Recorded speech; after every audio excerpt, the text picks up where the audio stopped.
La déesse dragon a une habitude particulière. Chaque mois, elle quitte secrètement les profondeurs marines pour se déguiser en humaine. Elle élimine ensuite quelques personnes qui regardent des vidéos sans liker afin de nourrir sa cultivation. Mais ce jour-là, elle a justement ses règles, le moment où elle est la plus faible. Alors qu'elle s'évanouit par manque de force, un PDG charitable la secourt accidentellement et absorbe sans le savoir la perle de dragon contenue dans son corps. Elle perd ainsi tous ses pouvoirs magiques. Quand elle découvre la vérité, elle se précipite vers lui et tente de récupérer sa perle en l'embrassant. Mais après un baiser intense, la perle ne revient pas. Seuls ses pouvoirs asséchés se régénèrent légèrement. Furieuse, elle s'apprête à l'éventrer pour récupérer sa perle de force. Mais elle est arrêtée par sa servante, une tortue millénaire, qui l'avertit qu'utiliser la violence risque d'endommager gravement l'essence spirituelle de la perle. Il faut adopter une méthode douce. La vieille tortue lui remet alors une bague spéciale. Cette bague peut surveiller en permanence l'énergie spirituelle et permettre de se recharger par des baisers dès que le niveau baisse. Elle insiste sur le fait qu'un baiser entre le PDG et une autre femme pourrait transférer la perle. En entendant cela, la déesse dragon se rue immédiatement au bureau du PDG. Elle chasse violemment une rivale qui convoitait le directeur, puis avertit sévèrement ce dernier de n'avoir aucun contact physique avec une autre femme,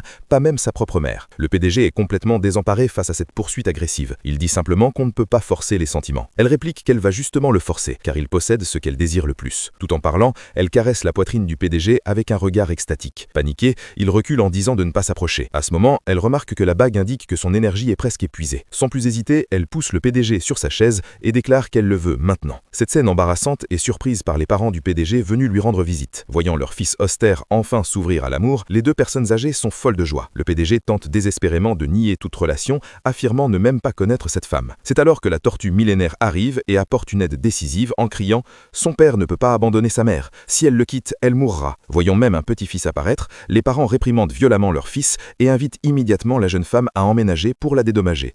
Pour récupérer sa perle de dragon, elle accepte tout et multiplie les déclarations d'amour au PDG qui reste totalement indifférent. Furieuse, elle ordonne ce soir-là à la tortue de trouver immédiatement une solution, sinon elle la tuera pour se défouler.